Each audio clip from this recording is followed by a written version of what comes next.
welcome everyone to this tonight's live event. We'll start off with Sarah and Jordy doing some presentation of the slalom set, and then afterwards we'll open up for questions from you guys. And for doing that, you can either raise your hand if you want to ask the question directly to our champs, or you can just post them in the chat, and we'll take them one by one. So let's get started. How are you guys doing on in Tenerife? How's the training going for you guys? Yeah, it's been a bit of a mix of conditions. January was actually very weak compared to the normal winds we have here. February showed opposite. It was actually 30 knots most of the time. So it's been a mix of conditions, but a lot of fun. I mean, it's my 9th winter here with the slalom course here in the water all the time. It's just so easy to train. The track is there, fast guys are here, so we can straight see how certain setups are working compared to other fast guys. So yeah, even after so many years, it's still the place to be to train, I would say. Yeah, this is my first winter out here. So it's been, I only arrived the start of February. So we've had like all or nothing. So it's been, I think my most used setup is the 5/8 with the small board. Or we've had some foiling, but there's no like light wind foiling yet. It's been like 6/8, 5/8 with the foil, or 5/8, 5/0 on the fin. So it's been pretty windy. That explains this again. Yeah. I think I currently have I've got one set up, and it's the smallest of the small front wings, and it's the small back wing, because that's pretty much all I need at the minute. But yeah, it's been good, and hopefully it's going to come back in the next few days and for another month. Yeah, because straight, it's quite interesting to see how, I think 2 years ago, the moment we had enough wind in the 8/4 big board, we were actually faster compared to the foil. Then last year we were already wondering 8/4 big board is actually out of the game. In these winds we are faster on the foil. Now this year we actually see the 7/8 and the medium board slowly disappearing. In top speed it's still faster, but around the course, like one wind hole comes and all the foils just pass you when you're on the fin. Even some days where I was on a 6/8, so of course we're trying both. I'm either on high wind foil or on the 6/8 slalom. Even on the 6/8, we were fighting against the foils. So it's crazy to see how quick the foil is actually coming in the slalom discipline. And I think it was around June, July, where I was asking Tobias, fuck, do you have a smaller front wing? We need smaller front wings. As in Israel, we got basically destroyed by Goyard having a 430 front wing, I guess. Luckily, very quickly, we had the 420 front wing, which is a wing we are using now a lot of times. That's the one that I've got connected at the minute, because it's the only one I need straight up. It's when it's been windy, we've had, the girls is generally scaled down a little bit more. So I was racing against one of the other girls in the training, and she was on the 5/0 with the foil, and I was on the 5/8, and still we had really close battles. In the straight line on the fin, it was quicker, but the speed that she was taking around the corners was just it was always backwards and forwards. And you had the same with one of the guys. I've seen a video, and it's Jordy takes him on the straight, and then the guy takes him on the corner, and it's always this really close battle, which it makes it fun. Yeah, and on the other hand, it's also the speeds are just going up so much. I mean, with the 420 front wing, the 100 plus fuselage and the 190 back wing, this is basically the high wind setup, which I use the most. Even on 6/8. I mean, it's a bit hard to see, I guess, but with the 5/8 and the 6/8 is generally when I use the 420 front wing. And already in literally a rolling swell of 1.5 meters, I was peaking I think 32.8 knots, and having a 5 times 10 second of 31.5 knots, which is insane. You know, I couldn't actually believe the first time I was trying, like with Fanatic. We have a very small foil board now. It's 75 wide. And I used it for the first time. So then with this 420 setup, I could not believe how easy it still was to push on a straight line with a 5/8 sail in, like, I don't know, 27 knots of wind in the gust. And I was looking the watch, and I know there were rolling waves around me, and I look, and I was peaking over 32 knots. It was insane. It's also scary at the same time, I gotta admit. Like, in terms of physics, like, it's much more physical to do the course on the slalom, but you can almost do it with your eyes closed, because we've been doing this for so many years. You always know your way, you're always in control. And with the foil, it's just so demanding on your focus, because you're constantly watching, like, okay, this wave, I mean, there's like 1.5 meter of difference. So you constantly need to make sure you're on the right height, let's say, the way you're flying. But I have to say, the stuff is stiff, is easy. It's literally not moving a lot, which gives you a lot of confidence to actually push these kind of speeds with 8-9 people around you on the slalom course. So yeah, that's some of the experiences we had here lately. Awesome. So how's like a typical training day looking for you guys? So normally the first possible start is at 11. So normally we're kind of all starting to head down to the beach around 10 to go and see what it's like. Like, we get the call the night before that you're going to be on for training. So we always kind of know a little bit when we're going to train. We go down. If it's windy, we go straight like at 11, and they're really strict with us. Like, if you miss the first start, that's it. You're out for the first round. And it's basically just racing. So we do anything from 5 to 7 races in a round, and we do 2 or 3 rounds per day. Yeah, there's basically 2 typical days. It's 5 races in a row, half an hour break, 5 races in a row, hour break, 5 races in a row. Takes up to 1.5 hours, depending on the conditions, depending on the amount of over earlies. Per round, yeah. And sometimes we have, let's say, shorter days, and we do 2 times 7 races.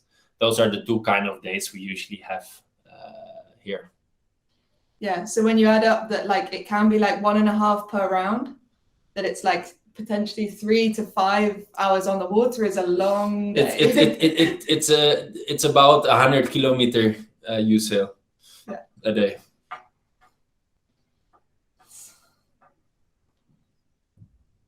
I think you're muted, Tobias. Thank you.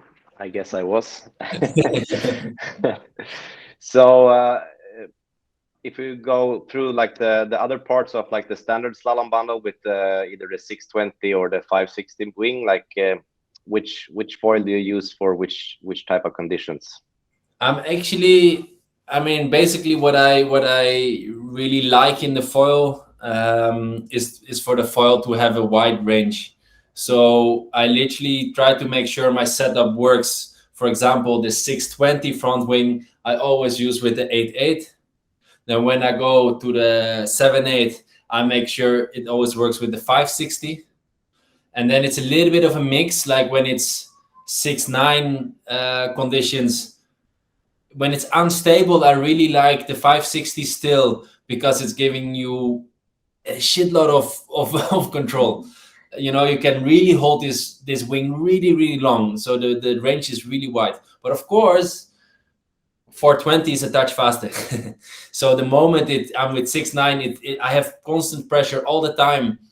I use 420. If it's tricky, I use the 560. And then everything below 6.9, I always use the 420. Yeah, it's that, like, you've got, with the foil, you've got to play a really big window. Like, most of the time it's most advantageous to be on foil, especially when the conditions are kind of up and down, gusty, shifty. So it is always a risk between like speed but consistency, because if you stop, you've got to get back up, and if you're on too small a front wing, it's a much harder to get back up. But yeah, similar with Jordy, like I'm using the 560, like probably the most, and I use that with 7/8 and 6/8, and then 5/8 definitely the small one. And then at the minute I'm playing a toss up of, do I even need an 8/8 anymore? Because actually the 620 is super powerful. So I'm kind of playing with the idea of, do I need a 8/8 anymore? Because actually the 620 with the 7/8 is pretty powerful. Yeah, and then let's say straight to complete the range, because there's also a 720. But I really see that in PWA, the moment we're racing, it's actually already too windy, I would say, for the 720. Like you can already get on the fall with the 620. Because what you really see in a slalom race is that when the wind is on the limit, the moment you go with 8 guys around the same mark, you kind of have this vacuum effect behind the mark. So you literally just see the guys dropping down, which means for us to have a slalom race, we need a bit more wind already on that straight line. And therefore, I see at the moment no reason in the PWA to use 720. Of course, when you're at a spot where it's, let's say, below 10 knots steady, of course, this wing is amazing because it just lifts you up in even less wind, less physical, let's say. I mean, when it's below 10 knots, let's say 8-9 knots, I managed to foil as well on a 620, but it takes a little bit more pumping, takes more effort, of course, than with the 720, because you pump the 720 and it just shoots up. But that's really a little bit of a balance between having the power or having the speed. I think the other thing we have is the 2 back wings. I would strongly say that I haven't used the other one, and there's no way around that because it's still in the package. It's hard to see the difference like this. I mean, the package, of course, is bigger. Maybe she can unpack it. It's early Christmas. Unpack it for the first time. But yeah, we have the 190 and the 210.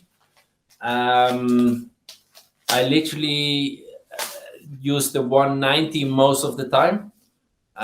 You feel less drag. I have the feeling it's a touch faster.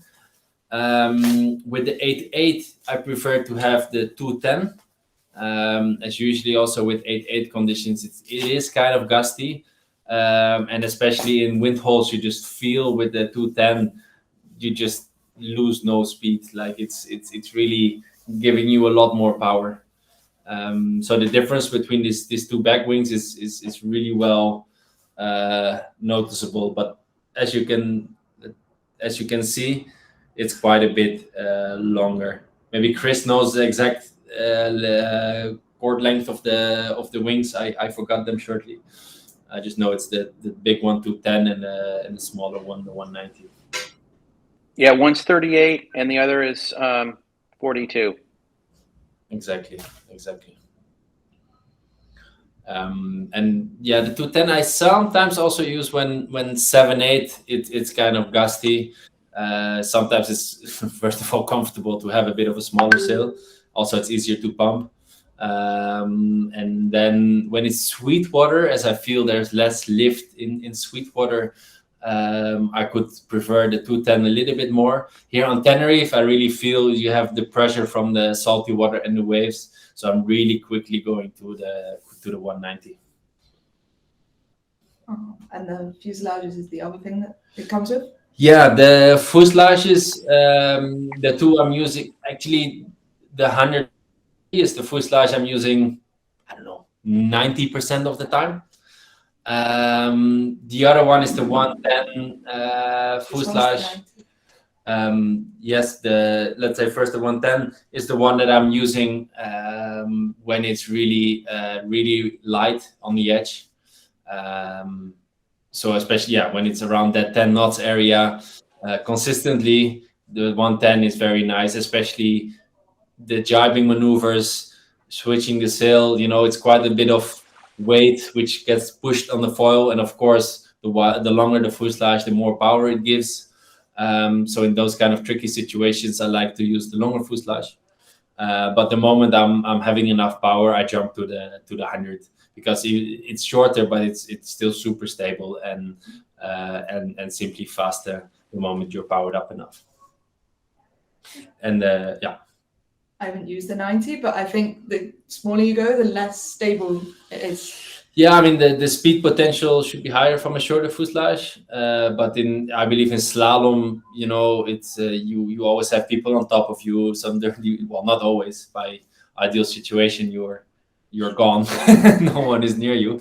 But you know, sometimes you have to push a bit upwind. Sometimes you have a wind hold. You need to jibe it as well. So in general, I'm also in stronger winds. I'm going for the 100 fuselage as the smallest.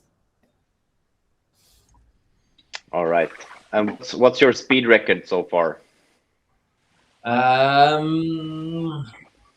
did a couple years ago 34.8 knots. Last year, but I mean, I was doing with 7.8 and the 560 front wing. I was already doing 33.8 knots. Right. So for that big of a gear, I guess it's already quite fast. And now I was doing 32.8, but we literally go towards the slalom buoy in waves. So I'm sure the speed potential is a lot higher. When I'm in Holland, I will try to go for some serious records. Let's say, I'm sure, especially with the 420, you can go easily over 35 knots. I mean, easily. Yeah.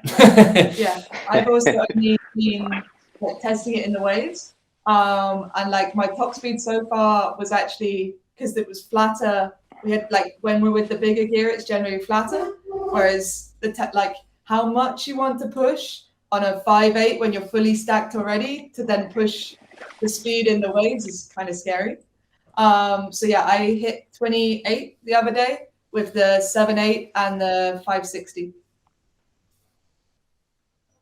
Yes, and of course we also have the speed front wing.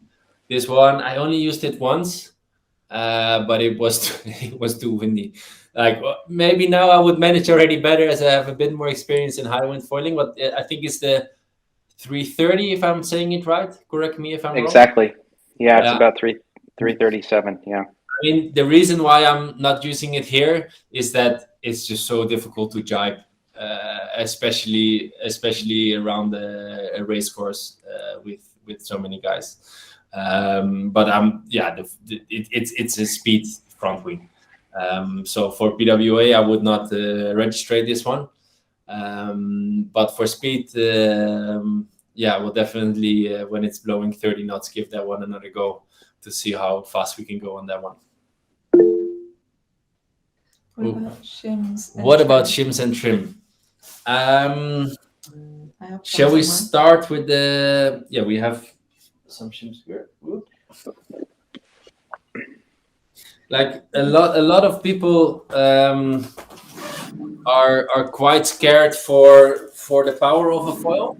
So I'm not talking about a certain wings. You have them for the back wing as well. Is that also on that? Not talking about a certain size or whatever, but the moment people feel lift, they are quite quickly think like, oh, I should depower it because it's too much lift. I actually prefer to have a lot of power from the foil and I hang into it, then that when the gust comes, I have a good trim, but in the wind hole, I need to find power again. I prefer to have some power in the foil and really when the gust comes that I can just keep my weight into it. So I would really be, let's say, easy by taking the power out of the back wing. The shims we have. There's somewhere here, but I can't see them. In the top of the. No, I took them out. Am I sitting on it? Yeah. I was sitting on it. They're nice and warm now.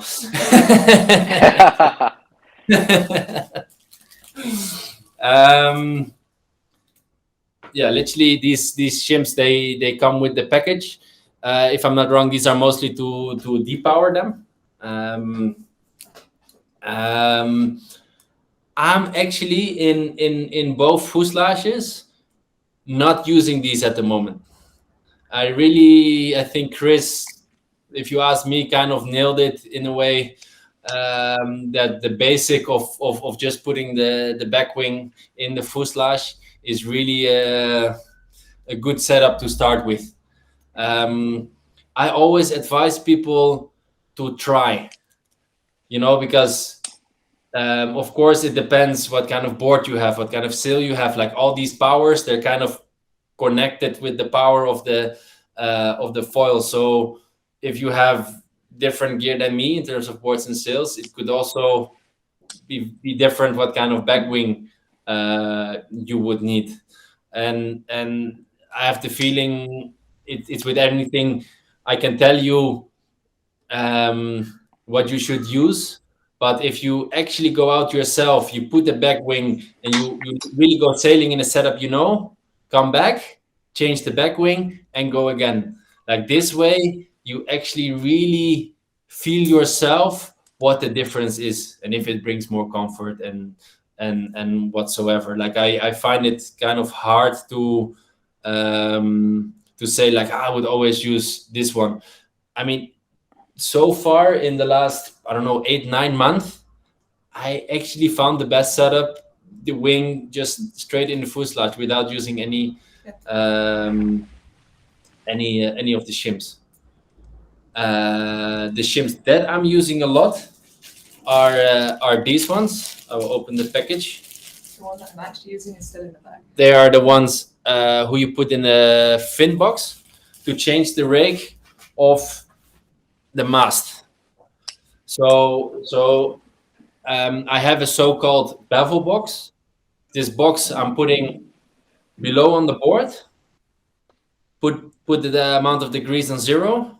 Put it on the fuselage, and then try to see what kind of. Yeah, here we have an example of a bevel box, and then I'm trying to see what rake the foil has compared to the board, and I believe there is some differences in the boards. For example, if you have a board with a high scoop rocker line, you can normally use a little bit less degree. If it's a flat scoop rocker line, you need to have a bit more angle because of touchdowns. But also, for example, the moment your nose is you have a board with the nose is high, you get kind of a lot of power from the nose. With Fanatic this year, we have the nose which is flat, so you need a bit more angle from the foil to have the constant power. I'm always aiming for 3.6 to 3.8 degrees. This way I have good touchdowns and good power. I actually use the same angle in either light wind or high wind, and medium wind, of course. So with my board, I'm really always aiming for 3.6 to 3.8 degrees. Yeah. Same gear, same story. So you've got the newer one, haven't you? Yes. So I'm using a slightly smaller angle at the minute, but I'm kind of building up to this bigger. It's just building the confidence to go as high as Jordy. Because the bigger the angle, the more power you get. You get more power, but on the other hand, your touchdowns get easier. So that also gives you confidence again. Yeah, it definitely helps with the touchdowns. Like the further you go, it's just I've had some pretty horrible touchdowns with previous foils, and you just come down and you're like. Now it's a lot more like It's a mix. It's the mix of the angle of the foil and the bottom shape. In some bottom shapes, literally just suck your board to the water, and there's no way to get out of that. So Sarah, going from another foil to the F4, like what would you say is the biggest difference that you would notice at first? It's a lot stiffer. Like my previous one, I didn't know how like soft as such it was until I got on this, and I was like, I was like, what have I been using and what have I been putting myself through? Yeah, everything just like it fits in the board. Like the first time I put it in, it went in really nice. And I found with the other one, like I've always been measuring the angle, and the angle I got was like it changed every session. Whereas this one, I measure the angle when it goes in, and I measure the angle when I come out, and maybe it's 0.1 degree different. Whereas before I was getting like half a degree to a degree, which is huge. And you're like, you know, when you hear that like creaking sound when you go over a piece of chop, and it's like, oh, we've just reset the foil completely. Whereas now I feel like it's actually, I can trust that it just is going to go, and it's just going to stay where I put it. And I think that's a massive advantage. All right, thanks. We got a question here. Mast-based pressure location and use of rear wing shims. Move back, then no minus shim. What is it in the? It's in the chat, yeah. Blunt, if you want to elaborate, feel free. Yeah. Where are you putting your mouse foot? Let's say the basic rule: shorter foot on the shorter fuselage, more in the back; longer fuselage, more in the front. My one is really in the middle, but we have a brand new board, so I would actually really not know the exact distance. It's just over 125. Just over 125, Sarah says, but it's really like it really depends on the sail you have on it. Like there are some sails which have a really neutral feeling, so they don't press so much on the foil. Then you have when you have, for example, slalom sail, which is, well, it also depends, but most of them are kind of pushing quite hard on the foil, so you need to ride the mast base a little bit more to the back. But the only standard thing I figured out was that on the shorter fuselage I always use it more in the back, and on the longer fuselage more to the front. I think that's the only rule I discovered. Yeah, like with my old foil, we had the 115 plus fuselage, which is really, really long. And we had this weird setup where you wanted it like right at the back. And I told Jordy this, and he was like, and how slow were you going at this point? And I think what we worked out is we had so much power in the foil that was just in the wrong place, that if you pulled it back, you found this like stable point where it just like it felt good, but it was slow. But you had so much pressure to control it. It was simply funny to see how the girls are using much more powerful setups than the guys, and this, of course, doesn't make any sense. Actually, there was I think Helle was on like a Helle Oppedal. She was on an 800 front wing. And I was super struggling with the 650 front wing and 7.8. I was absolutely dying. And she's like, yeah, I tried the 650, but I don't like it as much. So I took the 800 again. It's like, huh? I'm 30 kilos heavier, maybe 40 kilos heavier. Like, how the hell does this work? But it's the same. Like Sarah was struggling when she was putting her mast base more to the front. But I really believe that kind of made the foil a bit more alive and free to go. And when it was free to go, she was completely out of control. So she basically put everything in so much power that all the power just kind of stopped her speed and made it kind of easier to control. Scary. Because when you go 3 knots slower, it's a bit easier to control. Yeah.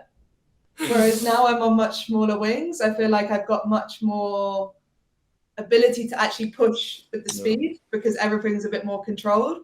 And now I've gone, well, my mast base is now like 8 centimeters further forwards than it was previously. And everything feels so much more comfortable. Oh my God.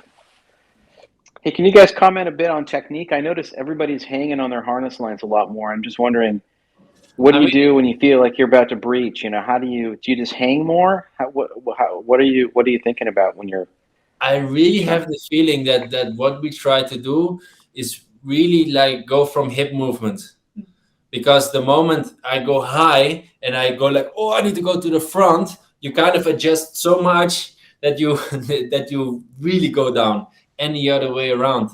And I really have the feeling at the moment we're really about to make sure the rig actually doesn't go anywhere. Like you want to be in the middle of the height of the mast to fly, maybe a bit higher depending on the conditions. And from there on, it's really like, okay, gust comes, I move my hips a little bit forward, or I move them a little bit back. And like this, you're constantly trying to balance the power on the foil. And this really comes from hip movement.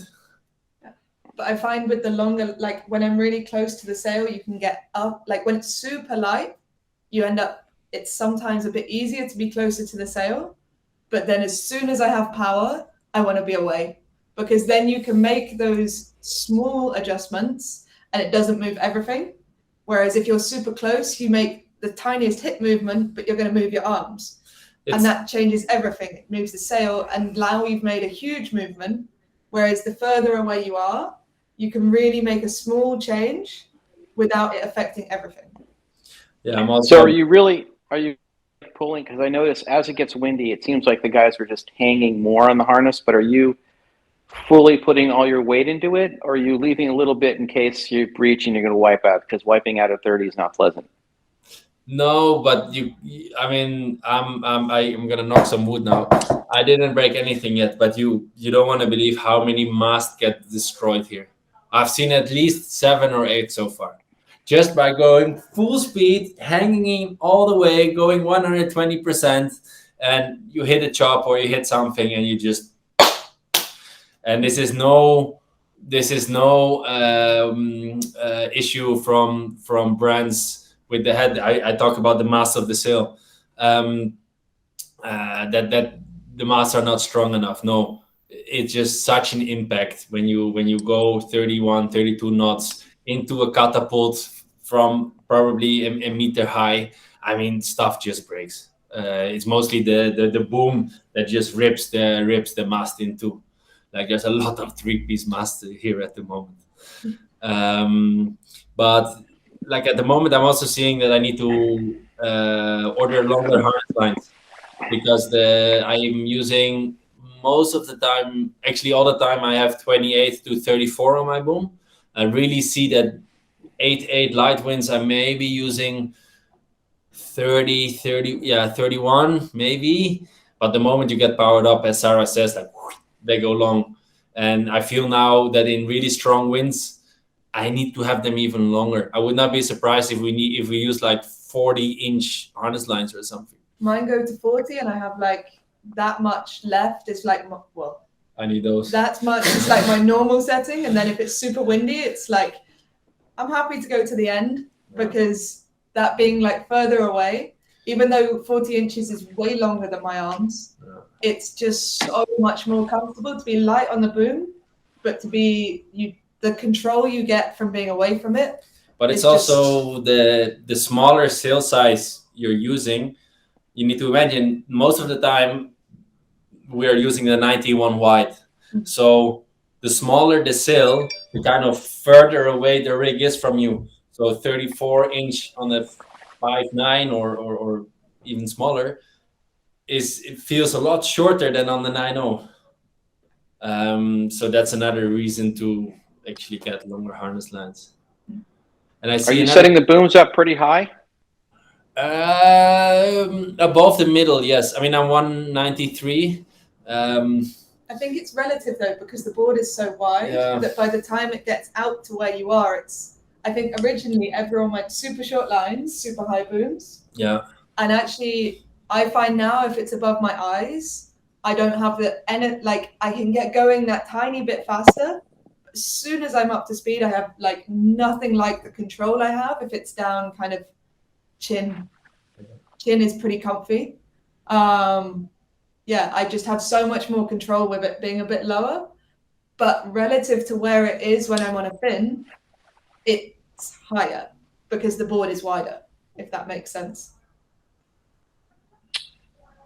Thanks. Perfect, yeah. Right. We have another question here. Slalom sails or foil sails? Does it matter with the F4 foils? I mean, it's mostly, I mean, in terms of comfort and range, a foil sail helps a lot. Why? Has a lot less backhand. Therefore, you can usually use it in much stronger winds as well. So I would say the wind range of a foil sail is a lot bigger, and because of no backhand, also a lot more comfortable. Um, Slalom sail, especially in the lower range, actually still really works well. It's quite open in the top most of the sails, so this usually gives more unstable pressure on the foil. There's written doesn't matter with the F4 foil. I don't think it's brand related. Of course, our foils are stiff, so they're predictable. So it maybe matters a little bit less than when you put an unstable sail on a foil that's already soft or softer. So of course, the disadvantage is even bigger. But I think the basic rule of slalom sails versus foil sails is for all the foils the same. So you get a lot more comfort and range out of a foil sail.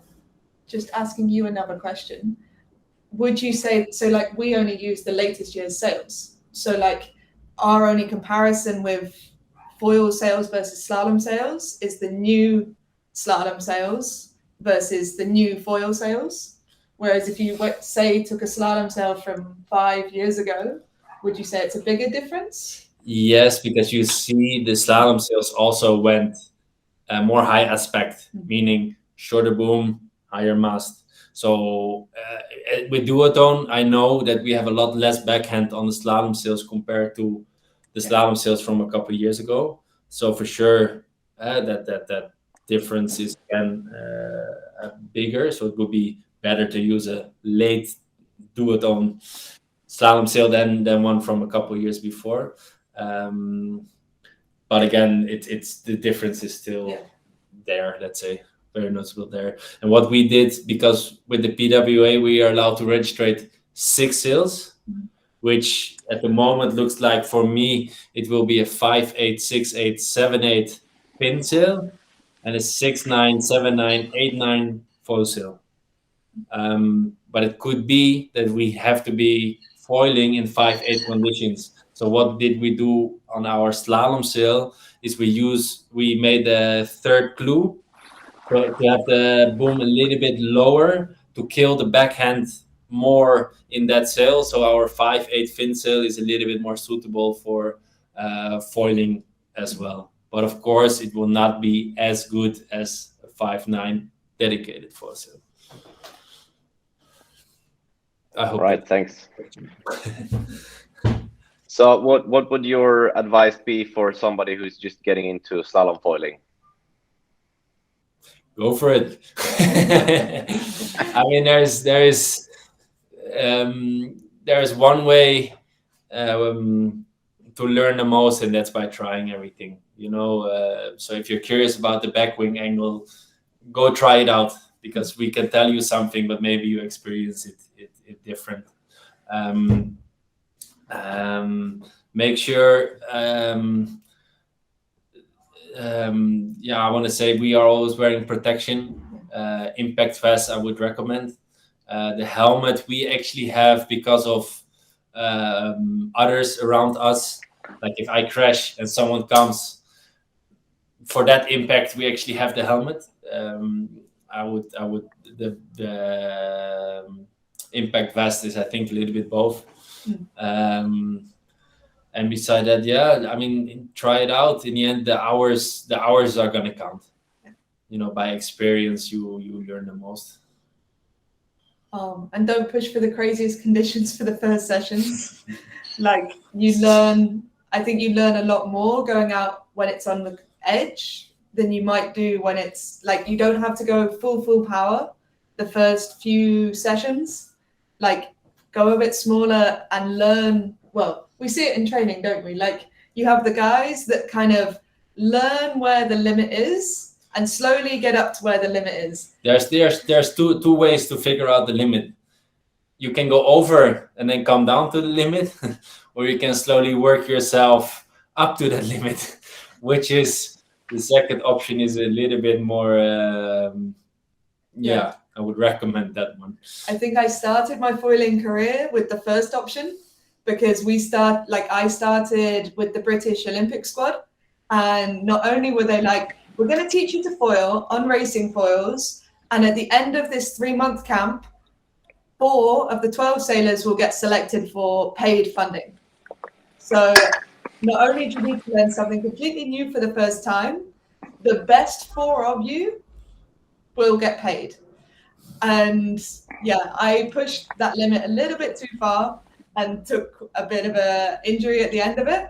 So I stopped with the Olympic stuff, and I'm so glad now that I did. But yeah, I think now my approach is a lot more kind of slowly find that limit, and you learn a lot more about technique that way than if you crash the whole time, you don't ever learn. So yeah, but my other tip is don't let go of the boom, because the foil can't hurt you if you're holding onto the boom. Yeah. And here we have another question. Yeah, you see it or? Not yet, but I want to. But I've been a bit busy with slalom training so the question for anyone that hasn't read it is, has anyone tried the F4 Slalom Kit with the wing? I've been doing a lot of winging the last kind of couple of months. And I really want to try my slalom foil on the wing. But yeah, we've been a little bit busy with training, because we've not had consistent wind. As soon as there is wind, we're out training slalom. So I came with the intention to do lots of winging and lots of wave sailing as well.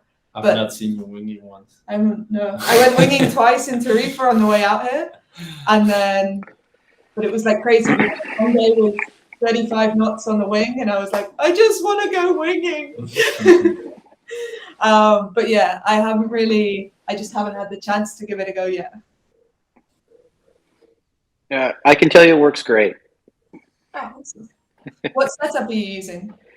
So if you take the course racing set, it works great on the wingboard. It's just that you can't turn. So you need a smaller fuselage compared to the course racing set. So the magic length seems to be around 700, 760, something like that, to have good control while going fast on the wing. And the 730 wing, that's maybe too big for windsurfing, works amazing as a wingboard wing. So that's the biggest slalom wing.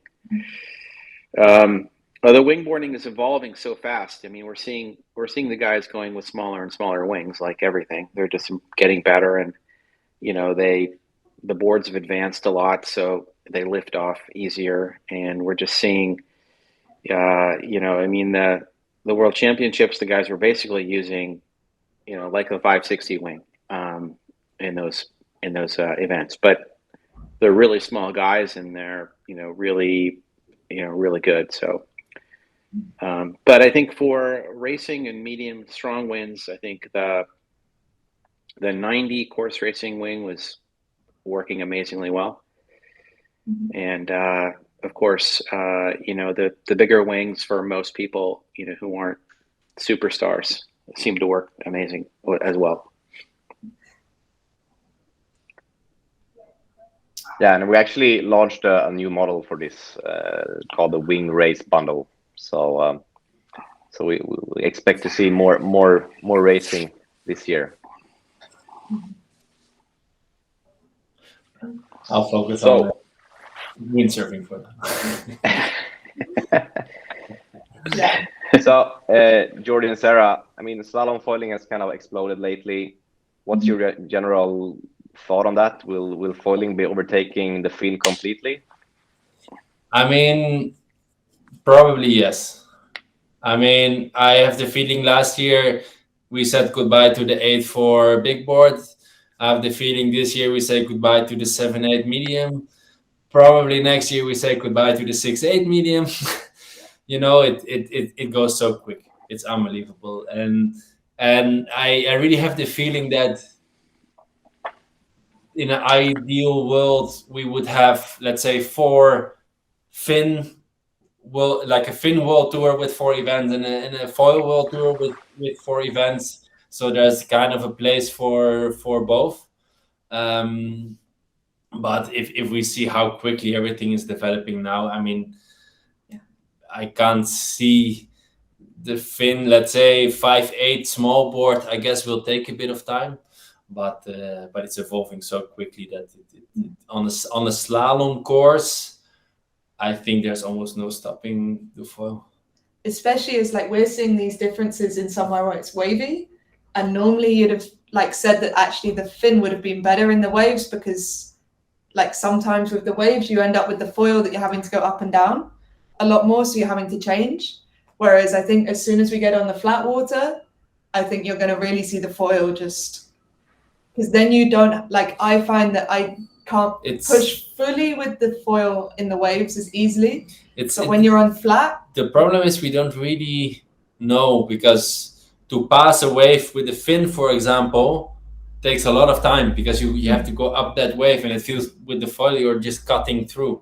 So it in some ways it almost feels like the foil is in an advantage when it's wavy, but it's really a mix. Like in flat water with my 7.8, I do 36, 37 knots, which I did not do on the foil yet.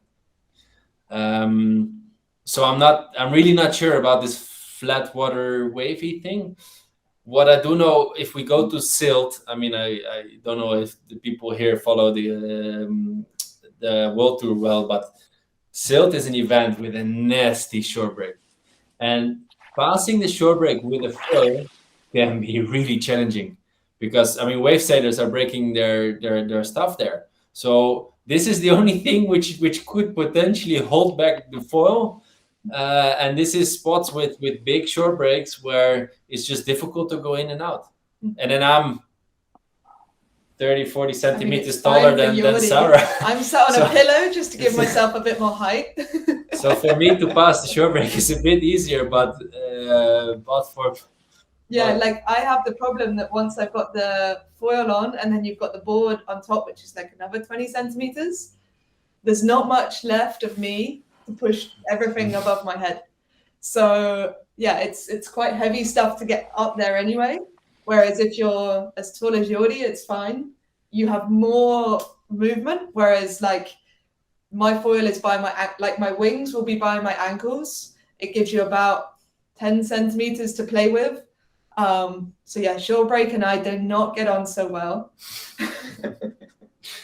Yeah, so this is the only downside where we don't really have a solution for the foil. The only other one is the shallow spots as well. Like we used to have Vida Zand on the calendar, but they're saying that's too shallow for foiling. So there's a couple of downsides. Let's say. Yeah. All right, so you guys will be training now a couple of weeks in Tenerife. What's the next event you're going for? At the moment, the World Tour is planned to be the Maldives beginning of June, followed by Israel end of June, Fuerteventura in July. Then there's a bit of a break going to Silt end of September, Lake Garda in October, Malta somewhere beginning November, and Japan end of November. That's at the moment as things stand. I'm not sure if any of the events are confirmed, but that's kind of usual for the PWA. They don't confirm things too early. But at least there is a big amount of events on the calendar that even if 2 or 3 drop out, we still have a proper tour. So let's say hopes are up high. Beside that, the end of May, I will also do the Defi Wind again, which is a hell lot more comfortable on the foil than on the fin. So I think in 35 knots, I am very sure I will still be foiling.